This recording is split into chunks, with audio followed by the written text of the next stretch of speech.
Bonjour à tous. Il est 13 heures. Comme on a un bel emploi du temps bien chargé pour cet après-midi, nous allons commencer. Donc, on est très heureux d'arriver à la troisième portion de notre réflexion et on va discuter d'enjeux de financement, de capacité de production et de traitement des patients. Mais avant ça, il me fait vraiment plaisir de vous présenter notre modérateur pour cette session-là. Alors, Dr. Simon Turcotte. Alors, Simon est professeur agrégé à la Faculté de médecine de l'Université de Montréal. Il est chirurgien oncologue hépatobiliaire et pancréatique au CHUM et chercheur en immunologie du cancer au Centre de recherche du CHUM depuis 2013. Après sa formation chirurgicale à l'Université de Montréal, combinée à une maîtrise en immunologie du cancer, d'ailleurs faite au CHUM, il s'est formé en thérapie immunocellulaire du cancer au National Cancer Institute à Bethesda. Il démarre au CHUM le programme de thérapie cellulaire pour les cancers solides au sein de l'unité cellulaire d'études de phase 1 et 2. Puis il est responsable médical de nouvelles salles blanches de production cellulaire au CHUM. Il va nous entretenir de ça, entre autres, tout à l'heure, qui est une infrastructure soutenue par le réseau TCEP. Simon est chercheur clinicien boursier au FRQS et ses projets qui s'intéressent entre autres au développement de nouvelles méthodes de production de lymphocytes infiltrant les tumeurs sont soutenus par de nombreux organismes subventionnaires prestigieux. Merci beaucoup, Simon, d'être là avec nous pour discuter cet après-midi. À toi. Bonjour, est-ce que vous m'entendez bien? Très bien, très, très bien. Ça me fait vraiment grandement plaisir d'être avec vous aujourd'hui. Je vous parle de Vancouver où j'assiste à la conférence annuelle de chirurgie canadienne. J'ai pas pu, à cause de ça, assister au panel numéro 2. Donc, je compte sur vous pour faire des liens avec ce qui a été dit durant le panel numéro 2. Par contre, j'ai eu la chance d'assister au panel numéro 1 à 5 heures du matin ici. C'était vraiment très tranquille et très parfait pour suivre toutes les discussions. Je pense que ce symposium-là est vraiment essentiel à ce stade-ci du développement des thérapies cellulaires et géniques dont on parle aujourd'hui. Une chose qui se dégageait certainement des discussions du panel 1, c'était l'enjeu de financement. Ce sont des thérapies qui coûtent cher, évidemment, souvent qui concernent peu de patients dans le cas des dystrophies, des maladies orphelines, pour reprendre l'exemple dont on a discuté. Alors, l'objectif de notre panel cet après-midi, là, on a 1 heure et demie pour toucher principalement à pourquoi ça coûte cher, ces thérapies-là, comment se structurer pour donner accès à ces thérapies-là au Québec, c'est quoi les modèles, quelles sont les entités nécessaires, puis aussi, comment justifier cet investissement avec quel outil d'analyse on peut utiliser pour justifier de tels investissements. Donc, je vais ouvrir cette discussion moi-même, avant de présenter les autres panélistes. Je vais ouvrir la discussion en utilisant un exemple qui est dans mon domaine précis de recherche, qui est la thérapie immunocellulaire des cancers solides à partir de lymphocytes T infiltrant les tumeurs, les TIL, Tumor Infiltrating Lymphocytes, comme on dit en anglais. Donc, les TIL sont intéressants dans le cadre de la discussion parce qu'ils ont traversé la vallée de la mort dont il a été question et on approche, on est en 2023 à un moment charnière où les systèmes de santé le régulateur va devoir approuver ou non cette première indication d'administration de TIL pour les patients qui ont un cancer de la peau métastatique. Et ce qui est intéressant, c'est que le développement académique public s'est fait en parallèle au développement commercial, biotechnologique nord-américain qu'on connaît. Et puis ces deux développements-là arrivent avec des jeux de données justifiant l'utilisation des TIL à peu près en même temps. Alors, on doit C'est un beau modèle, un bel exemple pour se positionner et dire, bon, ben nous, au Québec, comment est-ce qu'on va donner accès aux patients qui sont atteints de mélanome à cette thérapie cellulaire avec les TIL. Donc, prochaine diapo. La plupart du temps, je commence mes présentations. Vous pouvez activer le vidéo en cliquant sur l'image. Je commence mes présentations avec ce vidéo-là de lymphocyte T en train de tuer une cellule cancéreuse. Ça, c'est pas exactement dans le corps humain, c'est dans l'incubateur, je veux dire, dans un pétri. Mais on voit la puissance de ces lymphocytes T-là qui sont capables de reconnaître spécifiquement les cellules cancéreuses, de les attaquer, de larguer des enzymes qui vont causer la mort des cellules cancéreuses. Et c'est ça qu'on veut amplifier chez nos patients. C'est ça qui n'a pas lieu naturellement dans le corps humain et qu'on amplifie en thérapie immunocellulaire. On fait des milliards de cellules dans l'incubateur qu'on réinjecte aux patients, qu'on retransfuse aux patients comme thérapie. On peut passer à l'image, à la diapo suivante. Donc, vous avez entendu parler de la thérapie immunocellulaire souvent lorsqu'on parle des CAR T-cells, des lymphocytes génétiquement modifiés pour exprimer un récepteur chimérique qui reconnaît une protéine de surface. Cette thérapie-là a été approuvée pour les tumeurs hématologiques, les lymphomes, les leucémies, dans un modèle commercial euh, assez conventionnel où les compagnies pharmaceutiques comme Novartis vendent finalement le produit cellulaire au système de santé. Et puis, c'est à nous de trouver un moyen de le donner aux patients, de l'administrer aux patients dans nos hôpitaux. Mais comme vous voyez sur cette diapo-là, il y a énormément de thérapies cellulaires qui se développent pour les tumeurs solides. Les tumeurs solides, c'est la première cause de mortalité par cancer euh, dans les pays développés. Prochaine diapo. Dans ces thérapies cellulaires pour les tumeurs solides, comme je le disais en introduction, ce qui démontre le plus beau signal d'efficacité jusqu'à présent, ce sont les lymphocytes infiltrant les tumeurs qui patrouillent le corps, les lymphocytes T, et vont reconnaître à la surface des cellules cancéreuses des bouts de protéines, des peptides qui sont dérivés des mutations qu'on retrouve dans le génome tumoral. On appelle ça des néo-antigènes. Et puis, il y a d'autres antigènes, des antigènes viraux, toutes sortes de protéines dégradées qui peuvent être spécifiques aux cellules cancéreuses et reconnues par les lymphocytes T. Prochaine diapo. L'approche TIL, ça consiste à, chez le patient qui a un cancer avec plusieurs métastases, ben, on va chercher chirurgicalement une métastase. On résèque la métastase. On la met en culture, on la coupe en petits fragments, on en fait une suspension cellulaire, et puis on fait pousser les lymphocytes T qui se trouvaient dans la tumeur, dans un milieu de culture assez conventionnel, mais qui est supplémenté d'interleukine 2. L'interleukine 2, c'est une cytokine qui nourrit, qui est un agent mitotique, si vous voulez, pour faire proliférer les lymphocytes T. Une fois qu'on a des milliards de ces TIL-là, ben, on les redonne aux patients, mais il faut que le patient ait fait 5 jours d'une chimiothérapie lymphodéplétante. On annule temporairement son propre système immunitaire pour faire de la place à la greffe de TIL. Puis, on lui donne aussi un immunostimulant de l'interleukine 2 en intraveineux pour soutenir la prolifération, l'expansion, la viabilité des cellules qu'on a infusées aux patients. Donc, c'est une thérapie vivante. C'est une thérapie qui est unique pour chaque patient. Le produit cellulaire doit être fait à partir de la tumeur de chaque patient. Prochaine diapositive. Le père de cette immunothérapie-là s'appelle Dr. Steven Rosenberg. C'est le lieu où j'ai été entraîné au NCI américain. Le NCI a traité des centaines de patients avec cancer de la peau métastatique et les données historiques qu'ils ont rapportées sont ici.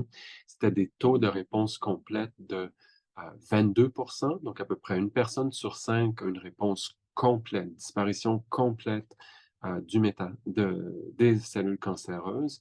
Et c'est vraiment une minorité des patients qui obtiennent cette réponse complète-là qui vont récidiver. Si tu as la chance d'avoir une réponse complète, les risques que le cancer revienne sont faibles.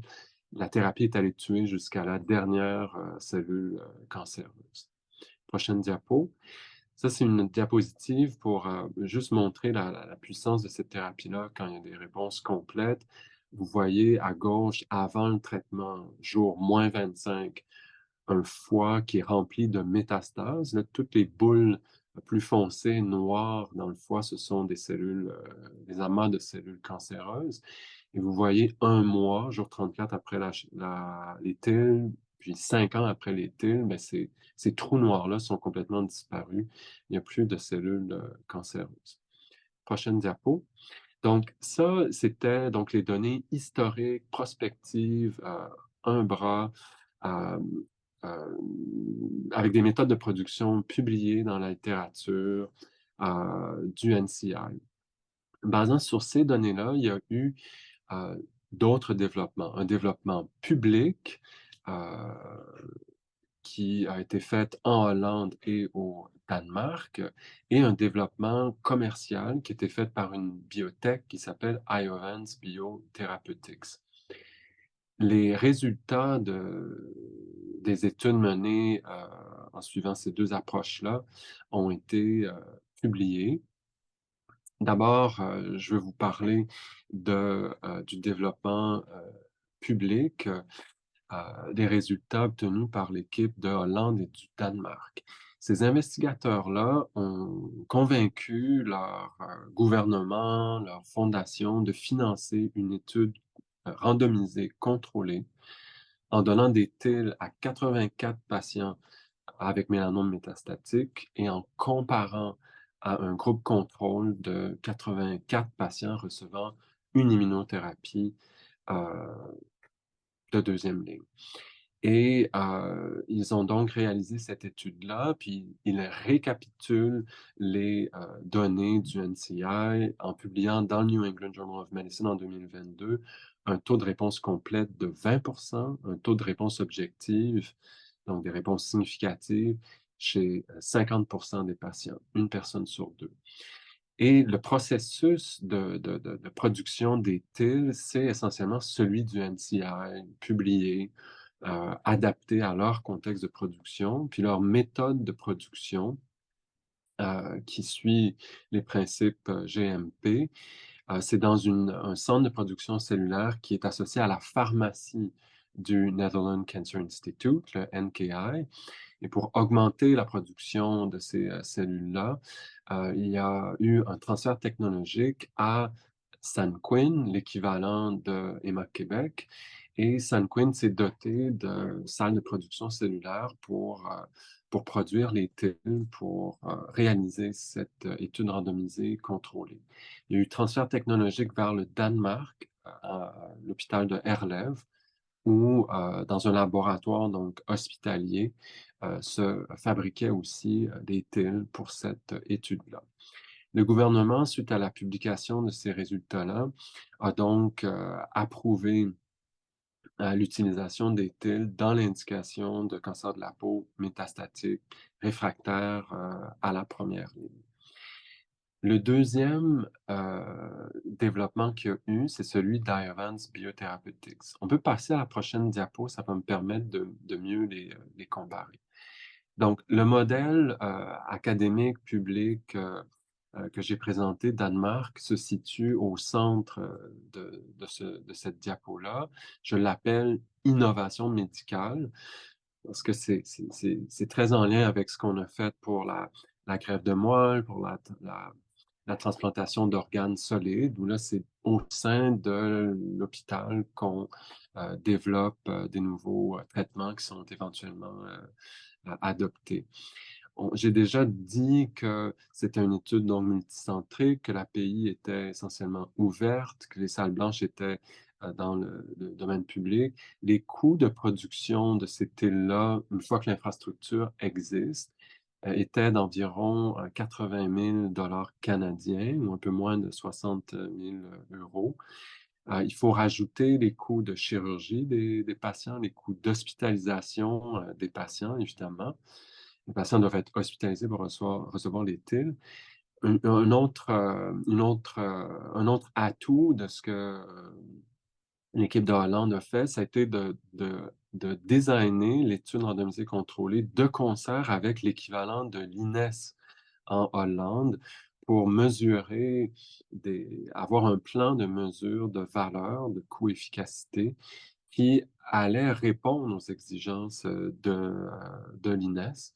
Et donc, l'équivalent de l'INES là, a donné aussi, à la fin de tout ça, voyant les résultats de l'étude, puis en analysant les coûts et les bénéfices, une recommandation positive qui a fait en sorte que le gouvernement a soutenu l'approbation. Ils sont présentement à soumettre à l'Agence du médicament européen une demande d'approbation comme n'importe quelle compagnie le ferait pour une approbation. Et pour ce faire, ils ont formé un organisme à but non lucratif pour donc déposer une demande à l'équivalent de Santé Canada pour qu'il y ait une approbation standardisée. Bon, ça, c'était donc l'innovation médicale. De l'autre côté, il y a le développement commercial d'Iovance. Iovance a donc investi dans un centre de production cellulaire centralisé. Les hôpitaux opèrent les patients, les tumeurs vont dans le centre de production. Iovance produit les cellules, congèle les cellules et les retourne dans les hôpitaux qui ont participé à l'étude multicentrique. Et le personnel d'études, le personnel médical, infirmier, etc., administre les piles aux patients. Le coût de production n'est pas connu. Si Iovance a une approbation par la FDA pour commercialiser ces piles-là, on pense que le coût d'achat du produit cellulaire TIL d'Iovance devrait se situer entre 350 000 et 500 000 si on se base sur ce qui a été commercialisé pour d'autres types de thérapies cellulaires comme les CAR T-cells. Pour ces TIL-là qui seraient faits donc par Iovance, il faut quand même absorber le coût de la chirurgie, les frais d'hospitalisation. Et l'étude de coût-efficacité présentement est en train d'être faite du côté américain. Et si c'est approuvé aux États-Unis, ben, les demandes seront faites à Santé Canada, éventuellement à l'INES, à CADIT au Canada pour voir s'il y aura une recommandation favorable. Donc, deux types de développement, un produit cellulaire qui se ressemble, des efficacités aussi qui se ressemblent, et donc, positive et diapositive finale. Et donc, la possibilité pour nous de réfléchir et de faire des choix. D'abord, donc le panel porte sur les enjeux de capacité de production, de capacité de traitement, de financement.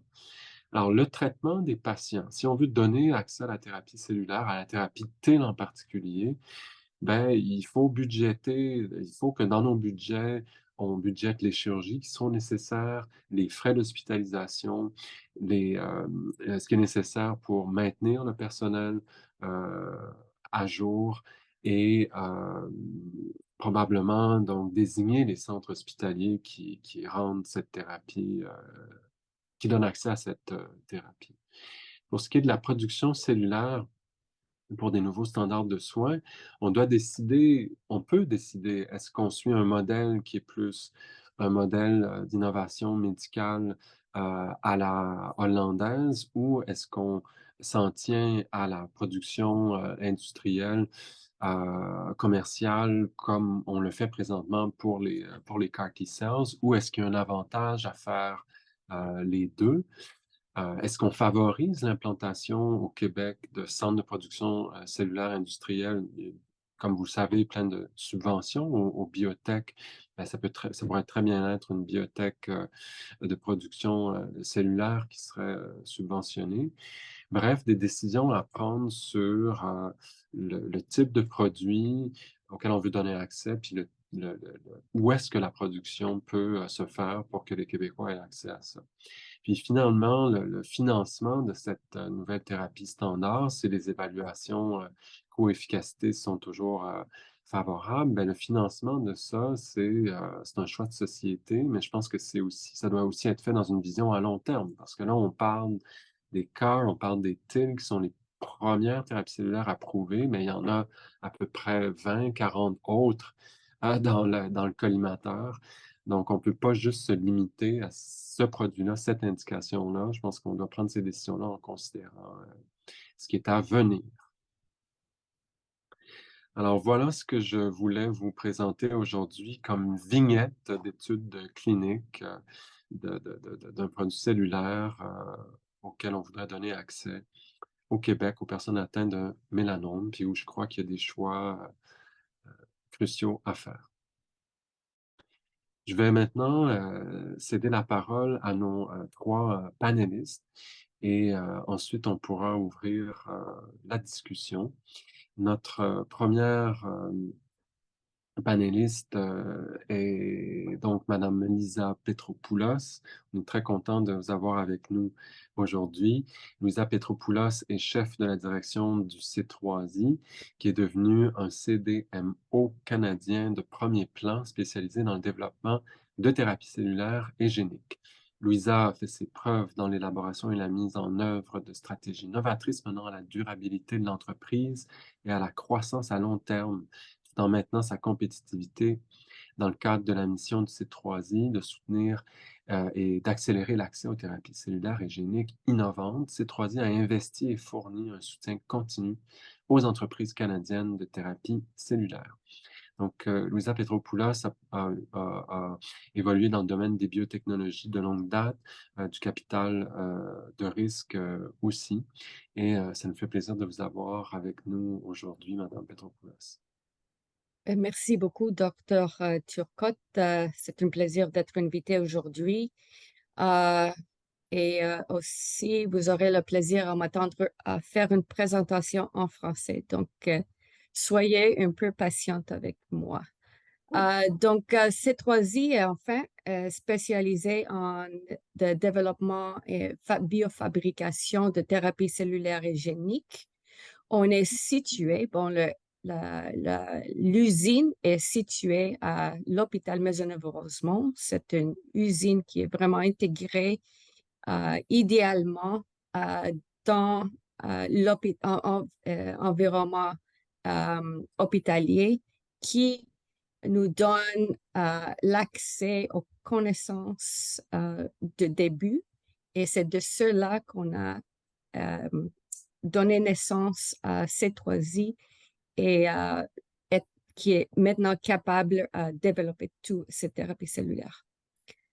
Prochaine, s'il vous plaît. Donc, on a commencé avec l'usine de biofabrication qui suit les normes GMP. Enfin, c'est la plus grande unité ou usine présentement au Canada qui est capable de faire la production cellulaire. De cela, on a construit toutes les autres unités et les technologies qui soutiennent le développement de ces thérapies cellulaires, particulièrement les tests analytiques qui contiennent tester le produit pour le relâcher aux patients. Ainsi, suivant de ça, l'immunothérapie de patients et la médecine de précision. On a aussi une unité de CRO qui est spécialisée dans les essais cliniques de thérapie cellulaire et génique. Et de cela, comme vous voyez, on fait un peu l'investissement de innovation et commercialisation où on soutient les technologies innovatrices canadiennes pour qui se avancent en utilisant nos services. Donc, comme vous voyez, on a construit toute une usine qui est capable d'amener un produit innovatrice du développement jusqu'à la commercialisation. Avancez, s'il vous plaît. Donc, juste pour vous donner un peu de nos tests analytiques, en fait, on sait soit que les technologies ou les tests analytiques de GMP, on est capable aussi d'aider non seulement nos propres clients, mais d'autres clients dans l'écosystème qui ont besoin de ces services de profilage génétique, de biomarqueurs, génotypage, aussi des analytiques de TCR à HLA. On a toutes les technologies de pointe qui aider dans ce domaine. Si on n'a pas les tests déjà développés, on est capable vraiment de développer n'importe quel test à l'interne. Suivante, s'il vous plaît. L'édifice, l'usine enfin qu'on a, c'était construite en 2013 et de 37 pieds carrés. On a 14 plages, salles blanches qui est pas mal énorme pour l'environnement. On a travaillé très fort pour que ça conforme aux normes de IMA, FDA Santé et Santé Canada. Et on vise d'aller conformer et d'avancer nos conformités réglementaires pour aller jusqu'à la commercialisation. À la prochaine, s'il vous plaît. Notre unité de CRO, en fait, c'est Full Service CRO. On fait tous les essais et démarches nécessaires pour avancer un essai clinique, des opérations cliniques, démarrage de l'étude. On fait aider avec les situations réglementaires, la pharmacovigilance et ainsi les protocoles. Donc, on aide dans la rédaction de protocoles médicaux. Notre situation où on est, c'est idéal aussi pour aider à trouver une KOL pour aider nos compagnies et d'autres chercheurs à trouver des solutions avec leurs produits cellulaires ainsi que leur programme clinique. Donc, c'est vraiment un environnement unique pour un CDMO d'être dans une situation collaborative dans l'hôpital et avancer les technologies pour les compagnies de biotechnologie. Avancez, s'il vous plaît. Donc, ce qu'on a fait avec la commercialisation, on aide à augmenter, enfin, à cause de la chaîne de développement qu'on utilise à l'interne, on aide à augmenter la valeur de la thérapie innovatrice et des risques pour attirer plus de capital de risque et enfin, vraiment aider les compagnies à démarrer en travaillant avec C3I. Prochaine. Donc, les plus grands défis qu'on trouve avec les thérapies cellulaires, comme vous voyez, c'est une grande discussion aujourd'hui, c'est le coût de développement. C'est de gérer un édifice sur une usine GMP. C'est un extrêmement cher travail, même si on ne l'utilise pas. Ça coûte cher de le maintenir. On ne peut pas seulement fermer les lumières et dire, ben, ce côté-là, on ne l'utilise pas. Il faut toujours être maintenu. Les personnels sont hautement entraînés et c'est un entraînement continuel.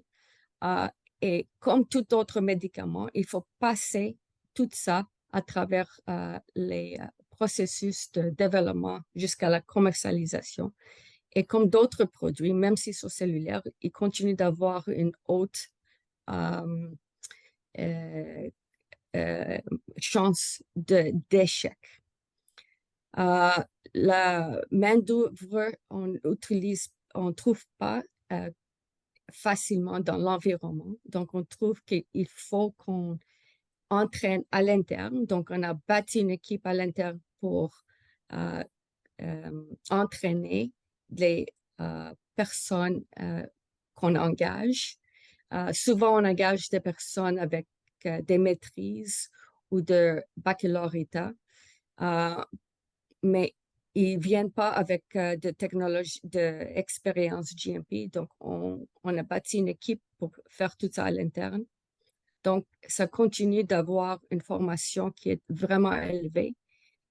Et c'est une éducation qui continue à des périodes régulières. Prochaine, s'il vous plaît.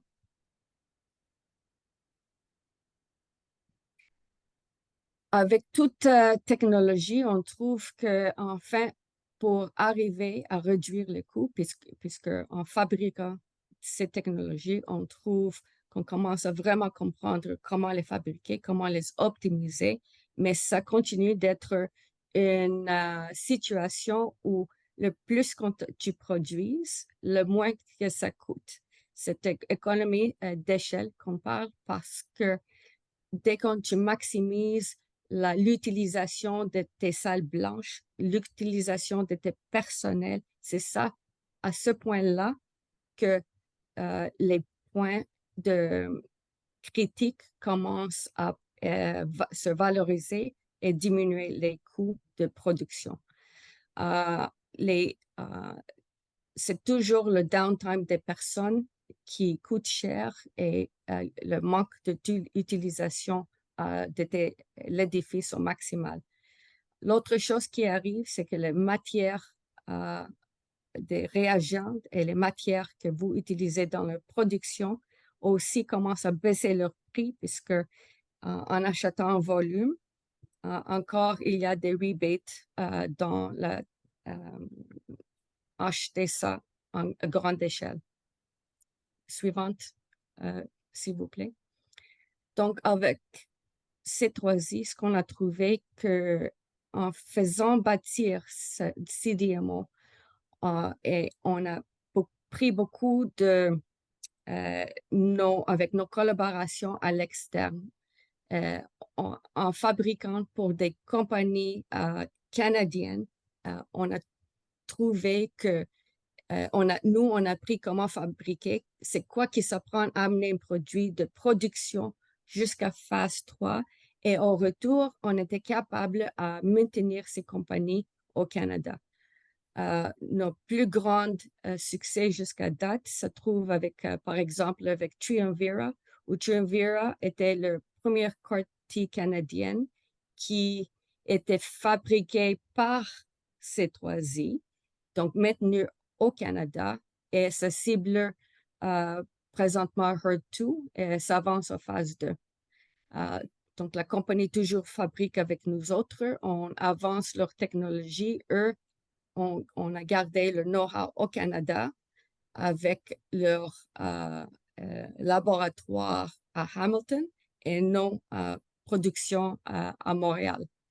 L'autre compagnie qui continue à avancer avec du succès, qu'on a parlé bientôt, c'était Excelthera. Eux autres, c'est une technologie qui était née vraiment à l'hôpital Maisonneuve-Rosemont. Eux autres sont présentement en phase 2. Ils visent d'avoir de approbation européenne. Et donc, on continue à le supporter, financement et en production. Nos capacités et capabilités est une preuve qu'on est vraiment bon de ce qu'on fait. On a attiré présentement travail avec plusieurs compagnies américaines. Sont des compagnies Nasdaq. On avance des autres de process development. On continue d'avancer sur les phases de développement.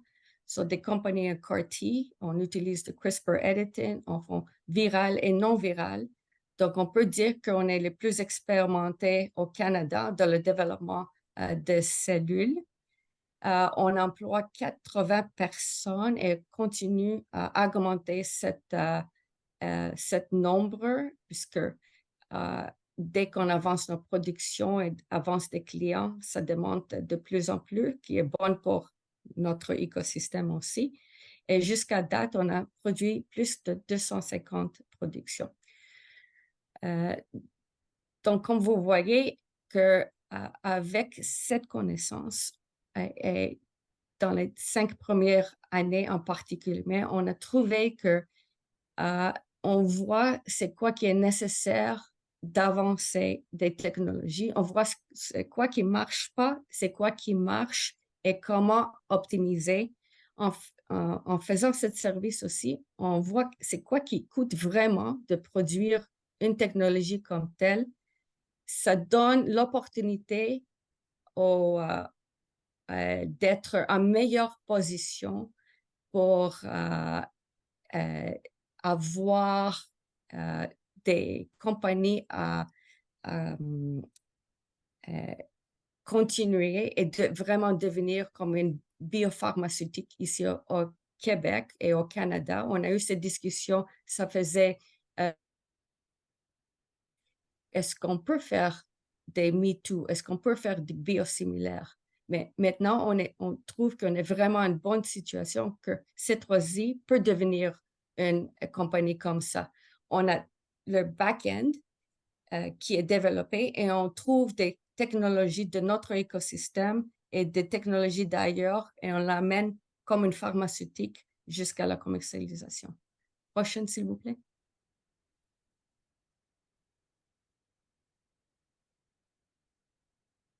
C'est tout. Merci beaucoup.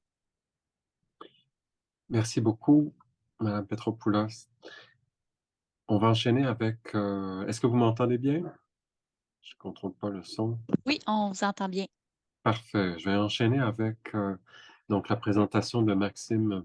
Maxime Parisotto, qui détient un PhD en biochimie de l'IRIC après un stage postdoctoral dans le laboratoire de Pierre Chambon en France, avant de revenir à Montréal. Son expertise scientifique est essentiellement liée à l'oncologie, le métabolisme et le développement de médicaments. Il est aujourd'hui analyste principal dans l'équipe de partenariat d'Admaré Bioinnovation et il complète un MBA. Monsieur Parisotto. Bonjour, est-ce que vous m'entendez bien? Oui. Parfait. Tout d'abord, je voudrais remercier les organisateurs de m'avoir invité. Je suis en fait assez heureux de présenter après plusieurs panélistes qui ont présenté au cours de la journée, puisque un certain nombre de défis du financement ou en tout cas de la gestion du passage de la vallée de la mort entre l'académique et l'industrie ont été évoqués. Et c'est à ça que Admaré s'attaque et essaye d'agir. Par exemple, le manque de financement, le manque de structure pour traverser la vallée de la mort, la difficulté à déposer des brevets, hein, on en a parlé, la formation du personnel, ce qui est très important en JLP, GMP pour vraiment aller à l'étape de production et de scaling. Donc, ces constatations, ces problèmes qui nous motivent dans l'écosystème, qui nous motivent à essayer de contribuer à aider l'écosystème à relever ces défis. Donc, comme vous l'avez dit, je suis analyste principal dans l'équipe de partenariat d'Admaré. Et Admaré c'est un fonds d'investissement, un venture, alors vous connaissez certainement notre nom, mais nous sommes en fait originaires de la fusion de anciennement l'Institut Néomède et de l'équivalent de Néomède en Colombie-Britannique, le CBRD. Donc, Admaré a été créé aux alentours de 2019-2020, à peu près au moment où la Covid arrivait. Et aussi, on a fusionné avec un petit venture. Donc, on est en fait un venture, mais on a une structure un peu particulière parce qu'on est un OBNL, donc à but non lucratif, mais évidemment, on a un but de revenu. On est un investisseur, on cherche à obtenir un revenu, mais ce revenu est intégralement réutilisé pour investir dans les sciences, dans l'écosystème des sciences de la vie. Et en fait, en dehors de notre revenu propre, on obtient l'essentiel de notre financement vient du gouvernement fédéral. Et on a un mandat en raison de ça pour développer l'industrie des sciences de la vie au Canada. Cette mission, en fait, se découpe en trois grands piliers. C'est créer des entreprises canadiennes, essentiellement, ce qu'on appelle des spin-offs, à partir de la recherche académique. Et on intervient généralement de façon très précoce. Et on se positionne comme partenaire de la recherche académique. On n'est pas un CRO, on est vraiment des partenaires de la recherche académique et des startups à l'état précoce. Et évidemment au Canada, mais bien sûr, incluant au Québec, bien sûr. Notre objectif est de créer des entreprises au Canada avec des intérêts canadiens. Alors, qu'est-ce qu'on fait exactement? Je l'ai dit qu'il y avait trois piliers. Hein. Un pilier, évidemment, qui est de créer des entreprises. Donc, ça implique une activité d'investissement. Je vais revenir là-dessus un petit peu plus en détail. on contribue aussi à construire, notre but est de construire l'écosystème en créant des alliances et des partenariats avec de nombreuses institutions au Canada. Mais on a aussi un rôle important en éducation, qui est le troisième pilier que vous voyez à droite, via notamment l'Académie Admaré pour permettre aux chercheurs, que ce soit des gens avec des doctorats ou des maîtrises dans les sciences de la vie, d'aller chercher des compétences supplémentaires en business. Hein, on en parlait un petit peu ce matin, je crois. Les gens qui démarrent un laboratoire ou les gens qui ont un doctorat n'ont pas vraiment de compétences en finance ou en management ou en ressources humaines. Donc, on essaye via notre académie, de donner ce genre de compétences à des scientifiques pour qu'ils puissent travailler dans l'industrie. On a aussi un institut pour cadres supérieurs. Donc là, on forme vraiment les leaders, les cadres de demain dans l'industrie. Et on a un programme de formation en biofabrication qui s'appelle le programme CASO, qui est en cours de déploiement et d'installation, qui est en fait une formation et qui est le fournisseur exclusif au Canada d'un programme de formation autorisé par l'Institut national de recherche et de formation sur les bioprocédés. Donc, c'est un programme de calibre international pour l'industrie de fabrication biopharmaceutique. Donc, là, on vise vraiment à prendre des gens qui ont des diplômes en sciences, mais qui sont des chercheurs académiques, donc qui font des expériences à la paillasse, mais qui n'ont pas nécessairement les compétences en JLP, GMP. Et donc, le but, c'est vraiment de fournir, parce qu'on sent qu'il y a vraiment un besoin dans l'industrie, comme on en a parlé depuis le début de la journée, d'avoir des gens qui sont formés pour la production, pour établir la production et le scaling dans les normes pour aller jusqu'aux essais cliniques. Donc, notre activité, moi, je vais parler surtout de l'activité aujourd'hui voilà, d'investissement. Et on est un venture, mais on ne vient pas avec 10 milliards de dollars. Nous, on est un petit venture canadien, donc on essaye d'agir de façon stratégique pour faire face à la compétition internationale. Et donc, merci pour la slide. Les chercheurs académiques doivent relever de nombreux défis pour créer une entreprise qui aura possiblement du succès éventuellement. Et parmi ces défis, il y a les deux principaux qui sont la maturation scientifique et la maturation d'affaires ou de business. Atteindre la maturité scientifique implique d'avoir des preuves de concept, d'avoir une cible, éventuellement des candidats médicaments, etc., avec des preuves de concept solides. Et la maturité commerciale implique d'avoir, par exemple, un plan d'affaires, des études de marché, etc., pour s'assurer d'avoir un minimum de succès commercial. Et bien sûr, il y a une partie qui recouvre un peu les deux, c'est l'obtention de brevets. Et on a dit que c'était assez difficile d'obtenir des brevets dans les universités. Donc, nous, ce qu'on fait, c'est typiquement, lorsqu'on prend contact avec un chercheur académique, on analyse le projet de façon très classique selon un processus de due diligence, puis si on décide de s'associer à un chercheur, on est un partenaire. En plus du financement, on a des équipes légales qui s'occupent de brevets. On a une expertise en études de marché, en finance, en business. Donc, on donne un peu du mentorship ou en tout cas, on aide les jeunes compagnies, les jeunes pousses ou en tout cas, au départ, les chercheurs académiques à établir un modèle d'affaires un peu avant de même fonder l'entreprise, en fait. Et aussi, on a une forte expertise scientifique, et ce qui nous différencie dans une grande mesure des autres ventures, c'est que nous, on a une équipe de recherche-développement d'environ 70 chercheurs, la moitié à peu près à Montréal sur le site de Pointe-Claire et à peu près la moitié à Vancouver, à l'université à Vancouver. Et quand on prend un projet dans notre giron, on a, en plus du financement dont une partie peut aller dans le laboratoire de recherche, donc qui peut continuer à générer des résultats en collaboration avec nous, on a une équipe de chercheurs avec des biologistes, des pharmacologistes, des chimistes médicinaux, des experts en toxicologie, en formulation, etc. On va pouvoir avancer l'épreuve de la maturation et les preuves de concept très très loin, en plus de travailler sur le modèle d'affaires et mener le projet jusqu'à un stade où on peut créer une entreprise avec un data package qui est compétitif pour aller chercher du financement important dans les gros ventures, généralement les ventures étrangers. Et dans ce cas-là, on va créer une entreprise avec le chercheur. Le chercheur académique est toujours impliqué. Et on peut ensuite accompagner la compagnie pour l'aider à atteindre des stades ultérieurs. Et si vous pouvez passer à la slide suivante, s'il vous plaît. je vous montre ici un tableau. En fait, ce sont des données réelles de création d'entreprises. Ce n'est pas nécessairement juste dans les industries pharmaceutiques, mais enfin, ça donne quand même un portrait assez juste de la situation, du succès des industries, des startups avec ou sans ce qu'on appelle ici dans l'article des startup studios. On n'est pas tout à fait dans le modèle de startup studio, mais c'est suffisamment similaire pour pouvoir se comparer. Ce sont des entités qui aident les startups à se développer en leur fournissant du financement et surtout du mentorat. Et on voit que la probabilité d'atteindre la Series A de financement est de moins de 40% pour les startups traditionnelles. Et dans le modèle où nous, on se situe, on atteint des pourcentages qui sont supérieurs à 60%. Et c'est surtout le temps, dans l'avant-dernière ligne, le temps pour atteindre le seed funding, entre 0 et seed funding, qui passe de 36 mois à 10 mois. Donc, on accélère de beaucoup la maturation et l'efficacité. Et si vous pouvez passer à la slide suivante. C'est très parlant sur ce graphique ici, où on voit qu'en fait, les startups aidées par un studio comme nous atteignent en moyenne 2 fois plus vite une valorisation 2 fois plus élevée.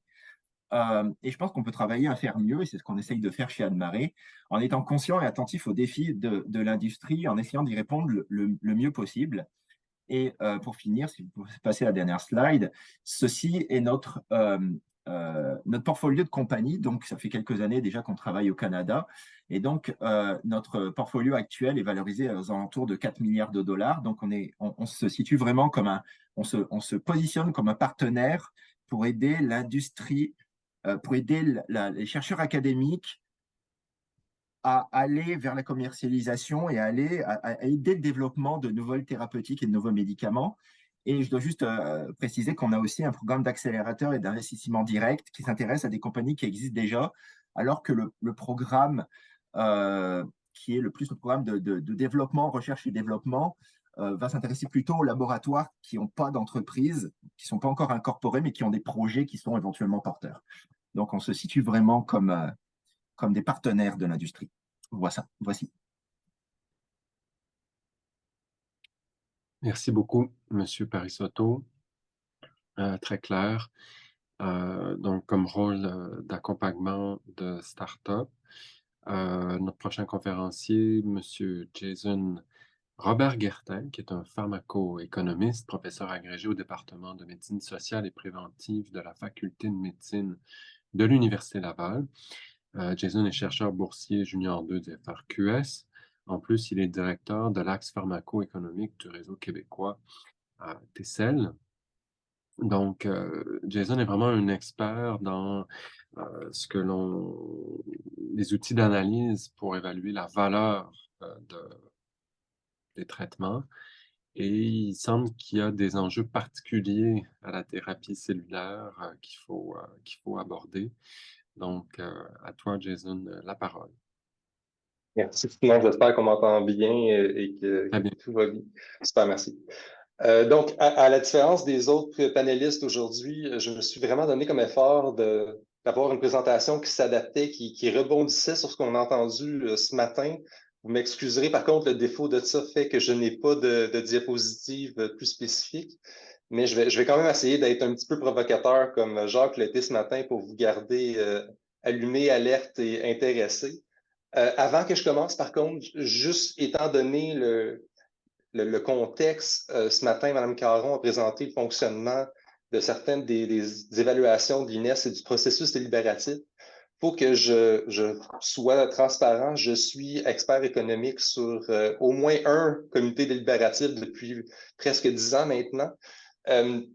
Les propos que je vais dire ici ne représentent pas nécessairement la position de l'INES, c'est vraiment une position personnelle. Comme professeur, j'ai souvent le mandat d'avoir un rôle académique, mais aussi un rôle de consultant tant pour le public et le privé. Et vu le sujet de notre panel, je prends plus le chapeau du consultant privé, donc je tiens à le souligner. Je veux commencer vraiment avec rebondir sur un commentaire que Jean-Sébastien va mentionner juste avant le dîner, où est-ce qu'on parlait que l'évaluation des technologies découle de l'évaluation principalement des médicaments. Médicaments, je devrais dire plutôt des petites molécules. Traitements qui arrivaient, surtout si on pense à l'âge d'or en cardiologie, des traitements en antihypertenseur, cholestérol, un énorme N de cas, mais un coût unitaire minuscule relativement à ce qu'on peut voir en médecine régénératrice. Si on pense aux statines, le coût annuel par patient était en deçà de 1 000 Tout à l'heure, en début de présentation, Simon nous a présenté des traitements qui, au mieux, étaient 80 000 par patient, potentiellement plusieurs centaines de milliers. Vous pouvez imaginer que ça amène un gros défi pour l'aspect économique. Là où est-ce que ça amène un défi plus particulier, c'est que la médecine régénératrice, étant donné son potentiel de guérison, amène un énorme fardeau pour les payeurs au tout début du processus du traitement des patients. Dans mon domaine, et je pense un petit peu que Mme Caron l'a brièvement mentionné, c'est vraiment le fardeau dans l'analyse d'impact budgétaire, voir à quel point le budget de santé ou le budget de médicaments, selon le contexte, augmente si on adopte ou pas une technologie. En pratique, je vous dirais, je ne crois pas que c'est un énorme problème pour les thérapies qu'on a discutées aujourd'hui, les thérapies qui vont venir, en grande partie parce que, en ce moment, l'emphase en médecine régénératrice, c'est quand même relativement concentré sur les maladies rares. Pensez à ce que j'ai dit tout à l'heure à propos des statines. Petit coût par patient, mais énormément de patients implique une analyse d'impact budgétaire qui est potentiellement monstre. Mais ici, oui, le coût unitaire est peut-être plusieurs centaines de milliers de fois plus grand au coût unitaire, mais le N total fait que l'impact pour le système est beaucoup moindre. Donc, de mon point de vue, le problème auquel le domaine devra plutôt faire face, c'est beaucoup plus à la question d'efficience. Savoir à quel point les technologies que vous proposez, les technologies que vous développez sont assez efficaces pour le coût ajouté qu'elles impliquent au système. Non seulement c'est complexe pour des traitements qui viennent avec des larges études randomisées contrôlées, où est-ce qu'on a des suivis parfois de plusieurs années. Ici, on a non seulement un problème d'un N faible, avec énormément d'incertitudes, les suivis qu'on a à long terme sont excessivement courts. Ayant peu d'informations, il faut à la fin de la journée quand même que le décideur se positionne, est-ce que je rembourse ou non ce traitement? On a mentionné tout à l'heure qu'on développe une stratégie pour avoir des remboursements beaucoup plus tôt dans le processus de développement, de recherche et développement que qu'est-ce qu'on aurait historiquement pour des petites molécules. C'est certainement positif dans une optique où ça amène de l'argent aux producteurs. Cependant, ce scénario quand même est aussi découle indirectement de tout ce qui a été développé en oncologie. Où est-ce que nous avons des remboursements conditionnels à la performance? Où est-ce que si le traitement répond à une série de mesures de performance, le producteur reçoit 100% du prix de vente demandé. Par contre, si pour une raison X, Y, Z, le traitement ne réussit pas les promesses attendues, on reçoit moins d'argent. Et là où est-ce qu'il est mon commentaire, la dichotomie de mon rôle comme professeur académique, je vous dirais, c'est une stratégie absolument brillante de partage de risques entre les producteurs et les payants. Cependant, là où est-ce que je suis dans une position un peu plus complexe, c'est pour des institutions privées, particulièrement dans des institutions québécoises où est-ce qu'on a des capacités financières beaucoup moins grandes que des multinationales qui peuvent avoir plusieurs sources d'entrée d'argent. Ici, ça amène un énorme fardeau pour les biotech et les autres groupes qui le produisent. Donc, la question est, est-ce qu'on est capable d'avoir une structure qui peut se permettre de risquer de ne pas avoir 100% de son prix de vente? Peut-être que oui. Cependant, depuis le début de la journée, tout ce qu'on parle, c'est des problèmes d'argent à tous les niveaux et des problèmes de ressources humaines. Avoir une incertitude ajoutée qui vient qu'on n'a pas 100% de notre prix de vente, parce que si jamais le traitement n'est pas aussi efficace qu'on l'a promis, on n'aura pas 100% du prix de vente, ça amène un autre fardeau dans l'équation. Puis, juste parce que je vois le temps filer, puis je veux quand même laisser beaucoup de temps pour la discussion de groupe, j'amène un autre niveau de difficulté dans cette équation, qui est une analyse en situation réelle de réévaluation. Ça implique un travail additionnel qui n'était historiquement pas présent dans le processus d'évaluation des technologies. J'ai vu Carole Jadet comme assistant à la présentation. Vous êtes peut-être familier avec le concours Proverne en partenariat avec RQS, on COPOL. C'est exactement ce type de problème qui cherche à être adressé par ce concours. Où est-ce qu'on crée une structure qui va avoir la capacité d'évaluer de manière neutre est-ce que les traitements proposés amènent vraiment les promesses d'efficacité? Cependant, Provem étant potentiellement, pour l'instant du moins, restreint à l'oncologie, ça ne répond pas à tous nos problèmes. Est-ce que des compagnies privées accepteraient qu'une entité publique comme l'INES fasse l'évaluation? Dans le cas de l'oncologie, on a remarqué que ce n'était pas nécessairement une stratégie qui était adoptée ou qui était cherchée par les compagnies producteurs. À l'inverse, est-ce que l'INES accepterait que les compagnies privées qui produisent ces traitements soient responsables de leur évaluation? Si on veut une entité neutre qui fait cette évaluation, qui peut permettre de manière neutre à transmettre les résultats, il va falloir aussi avoir une structure bonifiée. Et tout comme la recherche fondamentale et la recherche clinique est en pénurie, est en capacité de ressources financières restreintes, c'est un problème qui se transpose aussi au monde de toute la recherche populationnelle dans lequel moi je travaille. On doit avoir une stratégie qui va être prévoyante sur comment on va adopter, rembourser et potentiellement continuer à évaluer ces traitements. Donc, j'espère que le manque de soutien visuel n'a pas posé de problème, puis je suis très hâte d'avoir la discussion avec les panélistes. Merci. Merci beaucoup, Jason. Merci à tout le monde qui est intervenu.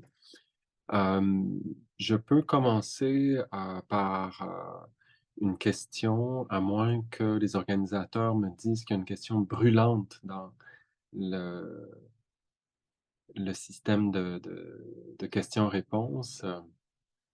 Est-ce que Mélanie Tu peux y Dieudet... aller, Simon, avec les panélistes et tes questions. Je pense qu'on a hâte de vous entendre discuter entre vous.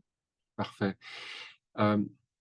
Donc, une des choses, je pense qu'il faut absolument réaliser, et puis on n'a pas toujours fait la distinction dans le symposium aujourd'hui, ou peut-être qu'il faut mieux faire cette distinction-là, c'est qu'on parle souvent en parallèle des thérapies expérimentales, puis du traitement standard.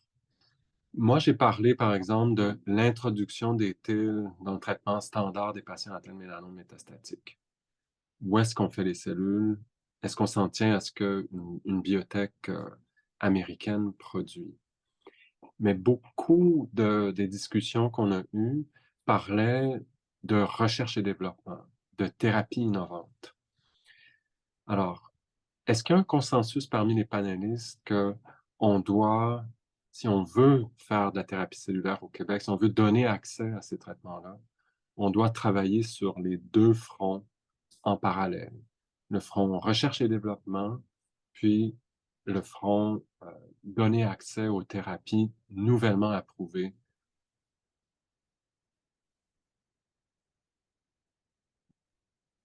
Pour moi, je viens de l'industrie et j'ai vu à travers le développement de produits, ce que je vois que ça prend assez d'essais, assez de patients pour voir c'est quoi qui marche et quoi qui marche pas.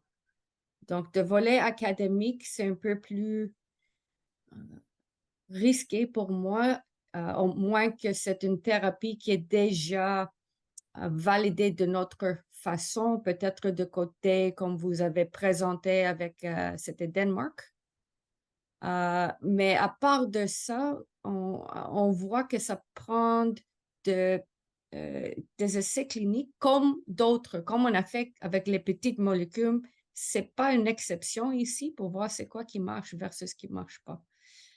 Et en général, je trouve qu'il faut jouer quand même et pas être un spectateur, puisque je trouve que le Québec ou plus le Canada, on est un spectateur dans ce développement de thérapies cellulaires ou d'amener des thérapies même commercialisées ici et avoir l'approbation comme il faut.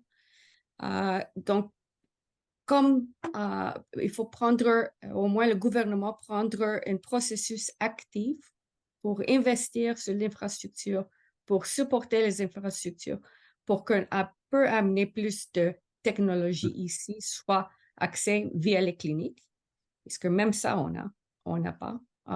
On aura des approbations, on essaie de faire des essais cliniques, mais on n'a pas assez d'infrastructure pour supporter des essais cliniques. On a essayé, j'ai essayé même avec certaines de mes compagnies.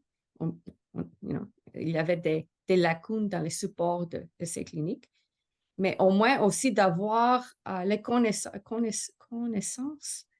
et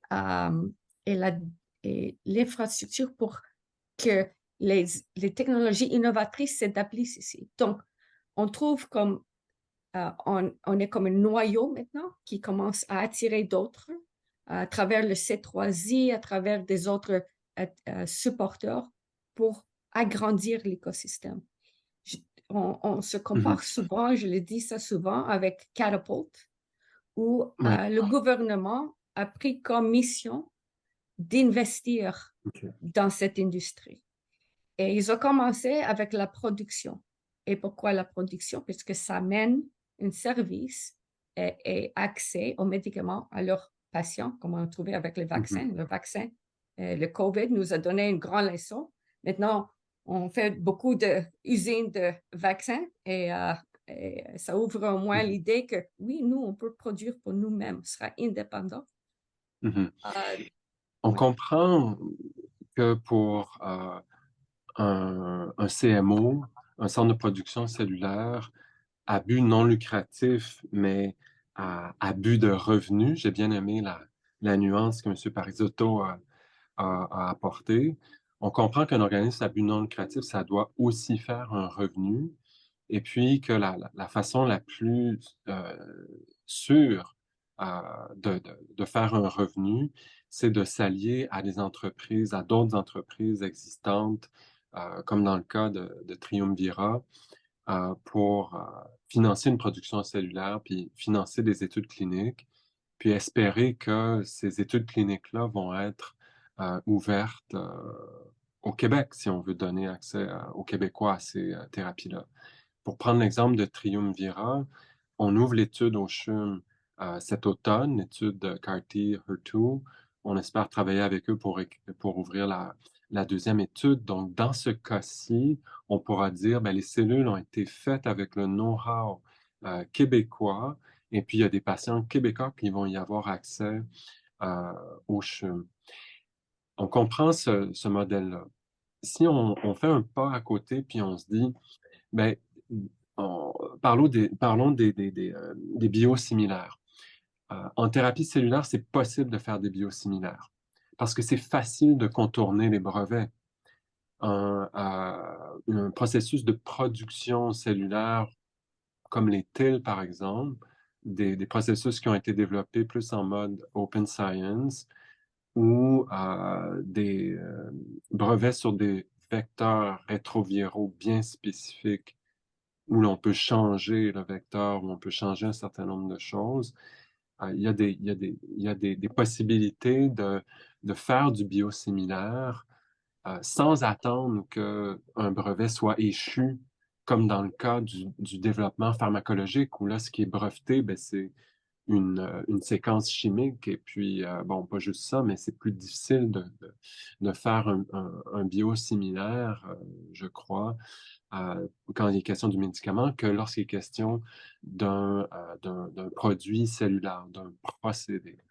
Est-ce qu'on pense qu'on peut profiter de ça pour augmenter la production cellulaire et donner accès à plus de patients au Québec?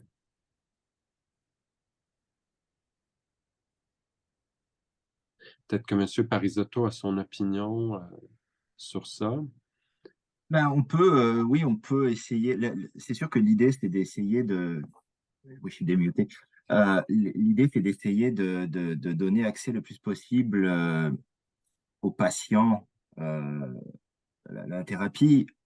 Sûr que le coût de développement de ces thérapies-là est tel que il y a peu de gens qui sont capables de le faire. Donc nous, par exemple, à Admaré, c'est ce qu'on essaye de favoriser, d'essayer de développer plus facilement des thérapies cellulaires. Alors ça fait partie de nos intérêts, développer les immunothérapies ou ces choses-là, mais il reste que c'est difficile. Alors euh, favoriser, ça peut passer effectivement.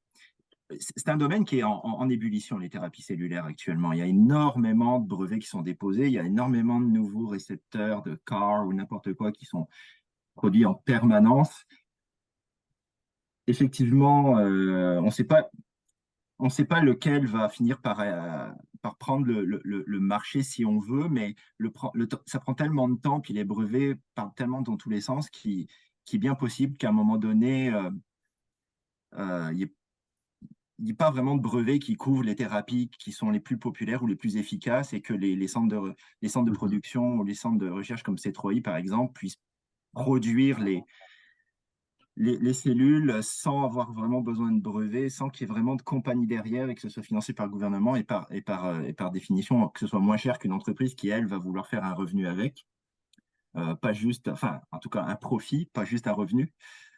Donc, c'est une question qui est très complexe. J'avoue que je n'ai pas nécessairement de réponse absolue là-dessus.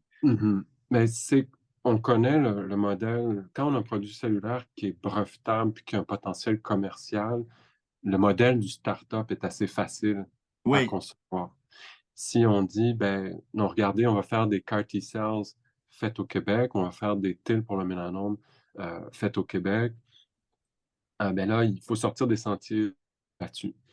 Et probablement, comme vous dites, que ça prend un investissement public, une vision, un flux de revenus qui ne peut pas venir d'un venture capital parce que c'est une volonté publique de donner accès au meilleur traitement possible dans le cadre d'un système de santé public. Alors, qui peut financer ça? Les philanthropes jusqu'à un certain point, mais moi, je vois difficilement d'autres acteurs que les fonds publics d'un ministère de l'Innovation puis du ministère de la Santé. C'est une question d'intérêt public. Donc, effectivement, après, c'est toujours pareil, il y a toujours des questions d'idéologie derrière ce genre de choses. Est-ce que le gouvernement doit être impliqué? Mais là, en l'occurrence, il s'agit de thérapies pour lesquelles ce serait difficile, effectivement, de donner l'accès aux patients si le gouvernement ne s'y implique pas parce que les fonds sont tellement importants que, effectivement, le gouvernement, je pense qu'il doit s'impliquer.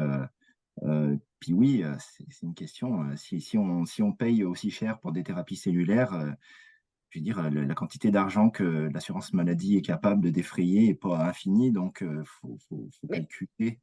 Mais il y a aussi un moyen de défrayer. Si on voit comme une path forward, par exemple, qui disent que si les thérapies sont produites au Canada, donc il y a un offset de coûts qui ça coûte. Donc, il y a une dépense qui est faite par la compagnie pour faire la fabrication ici, qui est comme une façon d'échange pour le coût qui il s'impose. Donc, c'est une façon, un premier. Deuxièmement, ce sont des thérapies enfin nouveaux. C'est comme avoir le DVD, when it first came out, ça coûtait cher. Maintenant, tu le trouves ça comme $5. Tu l'achètes même. Tu l'achètes même pas. Les coûts commencent à diminuer. Dès qu'on a commencé on a fait la première production en thérapie cellulaire, c'était vraiment coûteux, c'était vraiment laborieux. Dans les dernières années, seulement quelques années, on voit comment ça coûte. Ça a vraiment tombé les coûts. Donc, c'est juste qu'on trouve qu'il faut que le coût de fabrication, en fait, se translate de baisse de coût, même maintenant. Donc, on le voit ça. Il faut que ça mette comme ça. L'autre chose, c'est que même s'ils sont de biosimilaires, on voit qu'il y a beaucoup de différences de réactions. Il y a tellement de CD19 qui sont mis par exemple, sur les tests d'essais cliniques et même de ce qu'on connaît, il y a une variation de taux de efficacité Donc, Donc, le si, reshoot, ben c'est un bon exact. point. Si on veut faire un biosimilaire, il faut aussi faire une étude de démonstration. On ne peut pas assumer que l'effet thérapeutique va être le même. Je pense que c'est là que vous Oui, allez, Mme Petropoulos. Donc, exact. si on dit, à partir du moment où on dit on peut faire un biosimilaire TIL en suivant le modèle de la Hollande, le modèle de la Hollande a fait une étude randomisée contrôlée. La licence de production, elle est facile à acquérir. Est-ce qu'on peut se servir des données de l'étude randomisée contrôlée? Probablement, mais il faut probablement aussi faire une étude de démonstration ici pour montrer que oui, notre taux de réponse, c'est aussi qu'on guérit une personne sur 5. Il y a un transfert technologique, une validation que le produit cellulaire est semblable à ce qui était fait dans l'étude randomisée contrôlée. Mais ensuite, le test ultime, c'est de le donner aux patients et de confirmer le signal d'efficacité et de réponse. Mais est-ce qu'on ne pourrait pas profiter de ces études de démonstration-là, Jason, pour tester des nouveaux modèles d'évaluation de valeur? Ben, c'est sûr que là, on a couvert beaucoup de conversations depuis le début du panel. Fait que je vais essayer de faire une réponse qui est plus englobante, si tu me permets. Parfait. C'est sûr que l'argumentaire de production locale qui amène des bénéfices tant comme payeur qu'aussi comme revenu pour la société, c'est théoriquement une vision qui pourrait être endossée par des décideurs et qui, à un certain degré, est considérée dans une perspective sociétale qui est endossée par l'INES. Je ferai le commentaire, par contre, plus c'est quand Louisa a mentionné les DVD, j'ai malheureusement eu le rappel du HD DVD qui a perdu la guerre contre les Blu-ray. Le défi reste de savoir que si on met sur pied la production locale, il ne faut pas qu'on aille parier sur le mauvais cheval. C'est malheureusement quelque chose qui, à un certain degré, amène son niveau de risque en soi. Parce que l'investissement nécessaire pour produire une telle structure, une telle bâtisse qui serait, je vais dire, le Québec Prod, là, si je peux avoir un terme très générique, si on produit la mauvaise technologie dans ce site, c'est de l'investissement perdu. Et dans un contexte de rareté de fonds publics, de rareté d'argent pour tous les niveaux de la business de la santé, on ne peut pas vraiment se le permettre à ce degré-là. Je ne dis pas que je suis totalement contre, au contraire, je pense qu'une production locale qui pourrait, surtout dans un contexte où est-ce qu'on aurait un équivalent d'un biosimilaire, étant moins cher, pourrait même complètement déloger la version brevetée initiale parce qu'un biosimilaire à un certain degré pourrait être plus efficace que la version brevetée initiale. Donc, on serait dans un contexte économique, on dit une situation de dominance, où est-ce qu'on est 100% moins cher et potentiellement, en plus efficace que le standard. Est-ce qu'on Le pouvait X, ça sans faire une étude randomisée? Est-ce qu'on pourrait prouver ça sans faire une étude randomisée contrôlée? je te dirais que je crains qu'on sera toujours obligé de le faire. Cependant, il y a des processus qu'on pourrait essayer d'avoir en mise en place au Québec pour essayer de voir quelle est la situation qui amène le moins de risques. Faire des projections, il y a des types de simulations, il y a des analyses de risques, comme on voit en business, qui peuvent s'appliquer en santé, qui permettent de dire cette technologie a un haut potentiel. Ça ne veut pas dire malheureusement que c'est 100% le cas, mais au moins faire un choix éclairé pourrait potentiellement réduire les risques et au final être bénéfique pour tout l'écosystème québécois. Dans l'écosystème québécois, j'ai bien aimé ton expression Québec Prod. Québec Prod, thérapie cellulaire et génique.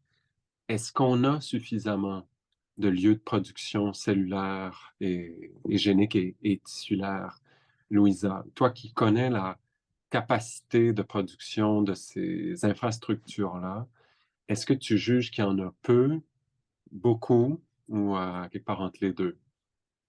L'affaire pour nous, on a encore de la capacité. Ce qu'on vise, c'est que de vraiment remplir cet édifice avant, même avant, mais si on voit qu'on va remplir, on espère de commencer à mettre en plan pour une deuxième ou troisième édifice, usine.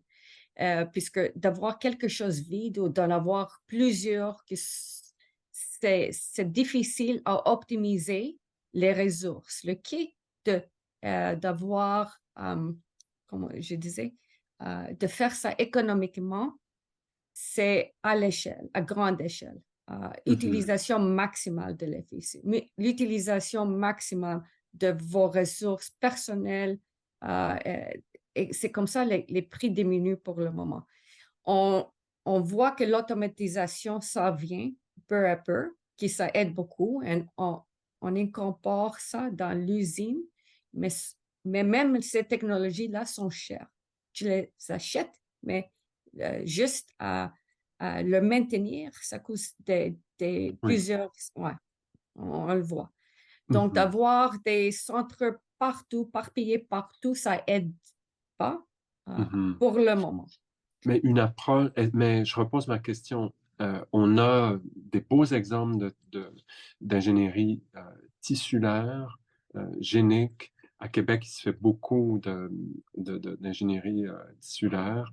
Montréal se développe plus autour de la production de lymphocytes de différents types pour le moment. Est-ce qu'une approche, est-ce qu'on a une bonne capacité de production au Québec par rapport à d'autres provinces, d'autres pays?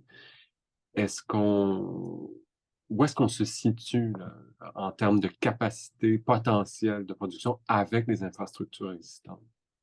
Pour le moment, on voit que le Québec est le leader là-dessus, particulièrement en thérapie cellulaire. Comme pour nous spécifiquement, on supporte notre client. On a commencé avec production en Europe. On vise d'aller jusqu'à la commercialisation. Donc, ça peut changer très vite. Dans un an, on se trouve sans capacité. Mais on mesure ça, on sera une bonne idée comme ça, on sera vraiment contente comme ça. Ça veut dire qu'on augmente, we continue to build our ecosystem. Mais le Québec est en très bonne mesure d'augmenter vite. Il y a des technologies supportantes, on a le NRC, on a d'autres plus petites genres aussi qu'on travaille avec. Vraiment, on travaille ensemble comme des équipes. Et il faut solidifier ça encore plus. Mais il faut que le gouvernement soit dans la conversation, et c'est dans la conversation, pour nous suivre de proche et faire cette démarche-là pour déclencher une expansion as needed. Donc, l'expansion peut se faire de différentes manières. Elle peut se faire en invitant des compagnies étrangères à créer un centre de production cellulaire. Elle peut se faire en encourageant le développement dans un laboratoire public avec un parapublic comme Héma-Québec, l'exemple hollandais. Elle peut se faire en créant d'autres organismes à but non lucratif ou des satellites de ces... Qu'est-ce qui serait avantageux de faire? Est-ce que c'est contexte dépendant? Ça dépend vraiment de ce qu'on s'attend à voir comme besoin dans le traitement standard? Ou est-ce qu'on peut déjà dire il y aurait un modèle d'augmentation de notre capacité de production qui serait à privilégier? Ça, c'est à clarifier. Maintenant, on travaille chacun de notre côté. Il n'y a pas une vision unie, c'est ça qui se trouve. Et encore une fois, je reviens sur le modèle Catapult. À chaque fois, je parle de ce modèle-là, toutes sortes de discussions. Comme je dis, ça, c'était une vision du gouvernement. Donc, c'est venu comme une vision stratégique du gouvernement qu'ils ont implanté. Et j'aime beaucoup ce modèle-là, puisque c'est eux qui faisaient, en discutant avec l'industrie, les joueurs de l'industrie, en regardant, avoir le plus sur le heart of the matter, ce qu'on dit, qui suivaient les technologies et les besoins. Ils étaient en avance. Ils prévoyaient où ces technologies allaient. Donc, ils étaient les leaders. Donc, ils ont voulu faire le UK leader là-dessus. Enfin, c'est ça qu'ils ont fait en Europe. En focusant premièrement sur la production. Supportant la production, ils ont amené c'est un service de support. Tu as tellement de technologies, tu n'as pas de support, ils vont au sud. Et on revoit cet exemple avec C3I. On a le support de biofabrication, on a retenu les compagnies ici. Ces compagnies existent ici présentement à cause de la biofabrication. Sinon, they would have been gone a long time ago. Oui. J'aimerais laisser une chance aux personnes qui participent à l'auditoire de poser des questions. Est-ce qu'il y en a dans le chat? Oui, j'en ai une ici de Jean-François Leblanc qui nous dit « J'ai de la difficulté à comprendre comment le produit offert par Iovance Biotherapeutics peut être considéré comme dans une évaluation de remboursement par un système de santé publique, sachant qu'une technologie ouverte offre les mêmes bénéfices cliniques à un coût beaucoup plus avantageux. » Mais en fait, c'est une bonne question, mais c'est une question qui n'est pas résolue.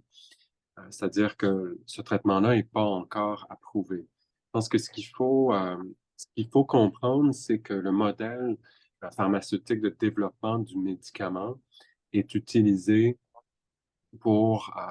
et transposé à la thérapie cellulaire.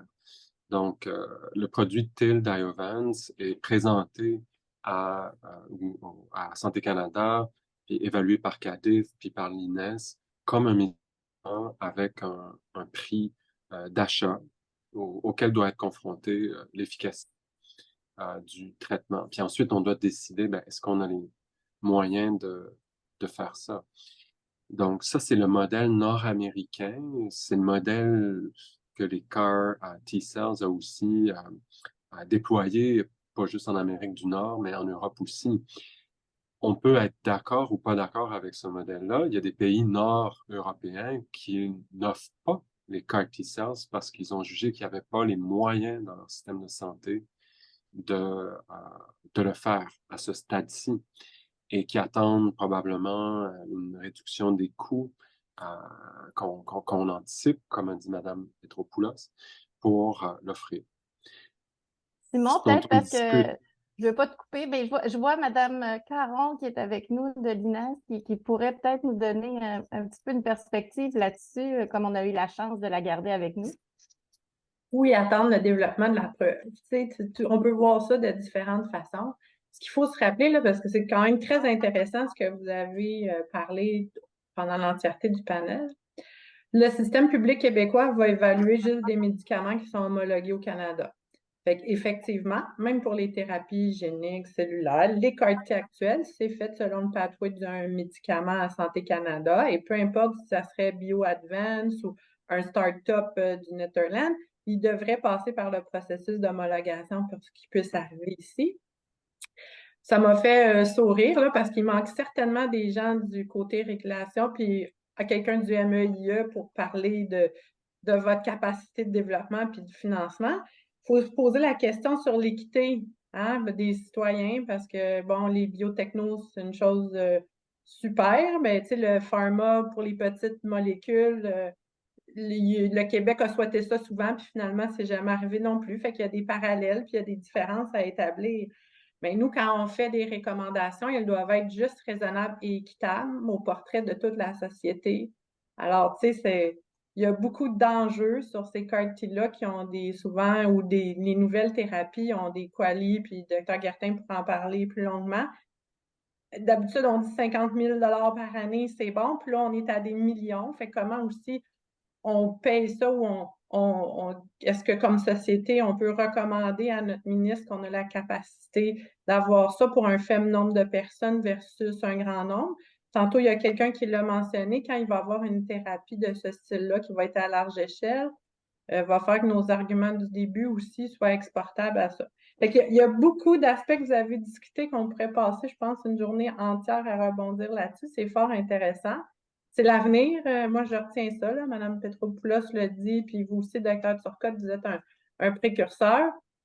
On va voir ça évoluer, puis on va voir, mais la capacité quand même de payer du système québécois n'est pas infinie, fait qu'il faut faire les bons choix.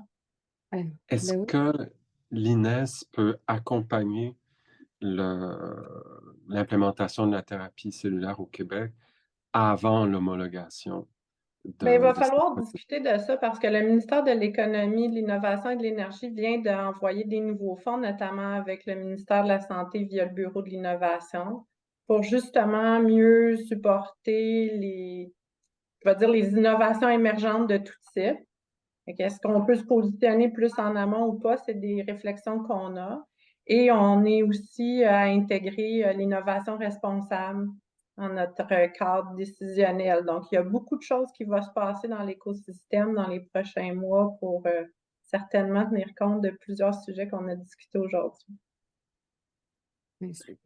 Juste pour réitérer, je dis que le Québec ne doit pas être un spectateur. Il faut arrêter d'être un spectateur et voir, on espère que quelqu'un va nous donner un peu l'attention. Il faut s'impliquer, il faut prendre charge et dire, regarde, on va être un joueur là-dessus. Au moins pour commencer avec la biofabrication, qui est un début pour supporter nos technologies des autres, de n'importe quelle façon, puisque ça les amène ici. En les amenant ici, ça ouvre au moins la discussion d'avoir l'opportunité des technologies innovantes qui n'aura un impact sur nos systèmes médicaux à long terme. Mais on a fait un bout de chemin et comme nous, on espère supporter notre écosystème et on espère que notre écosystème nous supporte en même temps pour qu'on arrive, et c'est notre but, en fait, on peut dire, et notre but, on commence petit, mais l'année prochaine, on vise de commercialiser la première thérapie cellulaire produite au Québec par des Québécois. Donc, c'est Québec, Québec, Québec partout. En fait, c'est Canada. Et ça mène d'être fier pour le Canada aussi. On fait partie du Canada. Donc, on a fait un bout de chemin. Donc, et c'est la première, mais il y a un autre cheminement à d'autres. Donc, moi, je suis entièrement d'accord et fier qu'il y a une capacité de production cellulaire qui commence à être et tissulaire qui est remarquable au Québec, puis il faut faire plus de ça. Mais quand je me place du point de vue d'un patient et que je regarde le nombre d'études cliniques de phase précoce qui sont disponibles, le nombre est famélique. Et quand je regarde si le système de santé est prêt à accueillir des patients pour recevoir ces thérapies-là, on se rend compte qu'il n'est pas prêt. Puis ça, c'est pas spécifique au Québec, c'est la même chose en Ontario, c'est la même chose dans le reste du Canada, puis probablement dans d'autres juridictions. Donc, je pense que oui, la production, certainement, mais en parallèle, il y a certainement une réflexion qu'on doit faire sur comment je veux dire, on peut produire des cellules, mais il faut avoir la capacité de les infuser dans les patients. Et présentement, les patients qui reçoivent des thérapies cellulaires, c'est des produits cellulaires en grande partie qui sont faits par des biotech américaines, c'est les CAR T-cells de Novartis, etc.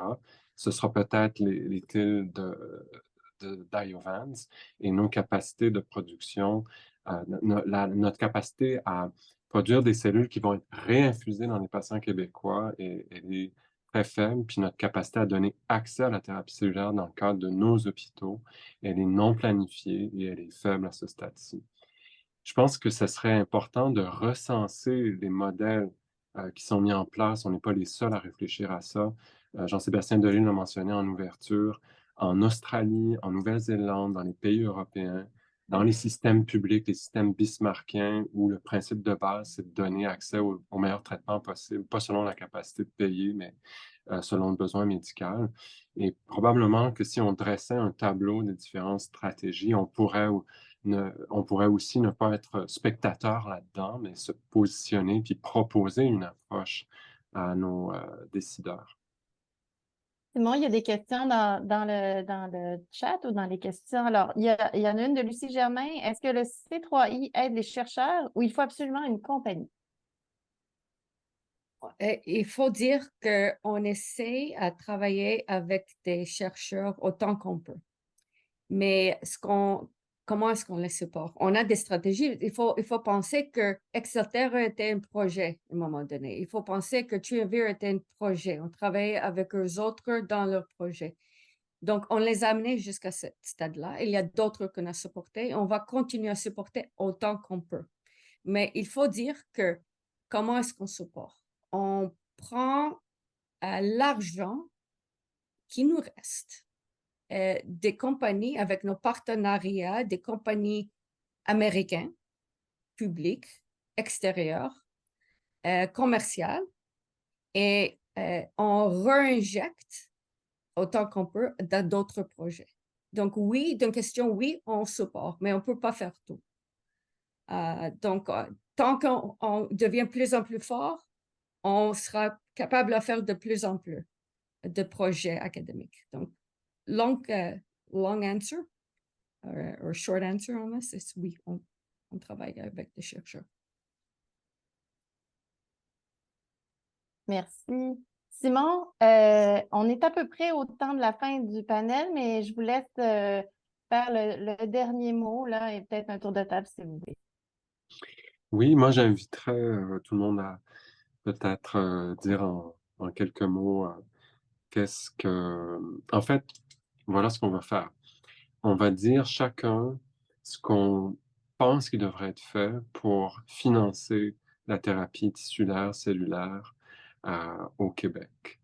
Alors, moi, je crois que, étant un médecin, notre angle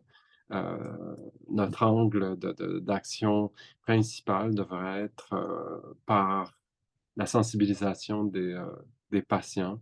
Je pense que les hôpitaux, les décideurs, les médecins doivent prendre conscience que ces thérapies-là se développent, elles sont prometteuses et qu'il faut investir collectivement dans ça pour que ce soit disponible au Québec. Monsieur Parisotto, qu'est-ce qu'on devrait faire pour qu'il y ait plus de financement? Ben, c'est ça, c'est une question complexe, évidemment. L'argent, ça ne pousse pas dans les arbres, comme on dit. L'affaire, c'est que, par exemple, si je prends l'exemple d'Anne-Marie, nous, on essaye de financer, bon, pas nécessairement que dans le domaine des thérapies cellulaires, mais on essaye de financer des projets qui peuvent être intéressants pour les patients et porteurs commercialement. Et évidemment, ça peut participer à des nouvelles technologies, à des innovations qui peuvent faire baisser les coûts éventuellement. On le sait, je veux dire, ces choses-là sont des choses qui s'accumulent avec le temps, qui finissent par causer une baisse de prix, une amélioration des technologies, un peu ce qu'on disait tout à l'heure avec les DVD. Donc, je pense que c'est aussi une question de synergie dans l'écosystème entre les différents acteurs. C'est le 3i qui permet d'attirer les compagnies que nous, on peut finir par faire créer, etc.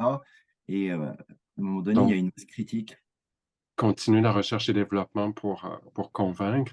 Madame Petropoulos, comment est-ce qu'on peut convaincre le ministère de l'Innovation d'investir plus dans le C3I, le centre de production? Ben, ce qu'on vit, c'est que en fait, pour nous, notre vision, c'est de construire une usine commerciale qui, à la fin, vont produire ces thérapies qui sont commercialisées. Donc, amener cette volée-là au Québec jusqu'à la fin, qui, enfin, va générer assez de revenus qui peut voir le déroulement et expansion dans plus de recherche, plus de masse critique, plus des autres technologies qui vont continuer à fider le cycle. Donc, ouais, avoir quelque chose de commercial à la fin pour retourner et être capable de financer le début. Merci. Jason Guertin, comment est-ce qu'on peut convaincre J'avoue, c'est complexe comme question. Tout à l'heure, j'ai pris le chapeau consultant pour le privé. Je vais y aller avec un chapeau académique plus neutre. Je dirais ce qui est le plus urgent à tous les niveaux dans ce type de recherche. Je crois que je veux dire, je vais aller sur le pouce de faire la recherche et le développement, mais je veux dire faire de la recherche et le développement à toutes les sphères de l'écosystème, tant en recherche et développement fondamental, mais je dirais même aussi en recherche et développement populationnel. Notre écosystème québécois et canadien a une très mauvaise connaissance des considérations économiques et cliniques de plusieurs des patients que vous essayez de traiter. Pour avoir des technologies qui ont un potentiel de commercialisation, il faut avoir une meilleure connaissance de qu'est-ce qui est nécessaire et où est-ce qu'on a excusez-moi, j'ai juste l'anglicisme, gap in knowledge. Et c'est cette vision-là que moi je dirais qui va soutenir l'écosystème complet et que je crois qu'on devrait mettre de l'avant. Merci à tous et à toutes d'avoir participé à ce panel-là.